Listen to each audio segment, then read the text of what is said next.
国际消息，咱要先来看这以哈冲突谈判的进度。今麦美国中东的特使是提出上新的停火的方案，包括着暂时停火60天，也阁有交换人质。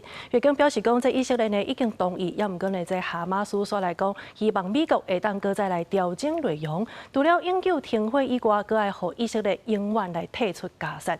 针对这份要求，美国是讲无法度接受。以哈战火持续超过600天，美国白宫表示，以色列已经同意由美国中东特使魏科夫提出上新的停火协议，内容包含暂时停火至少60天。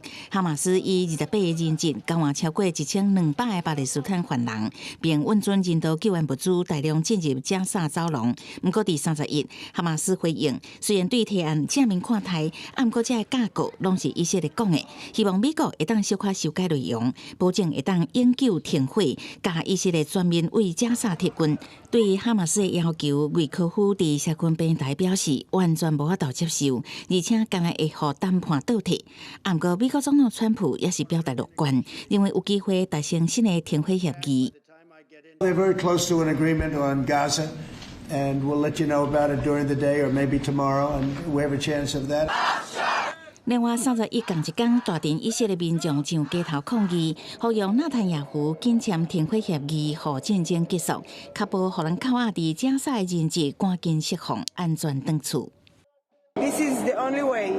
A deal, to sign a deal, bring here a peace, whatever. You find a way and bring hostages back, all of them. I say that Israel is now a complete copy of what happened in Germany and the atrocity and the genocide that Israel is doing in Gaza. 一个无愿意徛名的外交官表示，对于新的停火方案，哈马斯起先是积极回应，嘛表示愿意释放10个也活掉的人质，并表示会用18具人质遗体，不过事后煞反起反倒。只不过，哈马斯好人拒绝提案，讲是以色列的回应真啊无共。对协议条件讲袂罢，以色列总理纳坦雅胡嘛发声明，除了指责哈马斯拒绝临时停火方案，嘛搁再声明会持续对哈马斯采取军事行动，一直甲打败哈马斯，甲人质拢带倒转来。公司新闻深入背编译。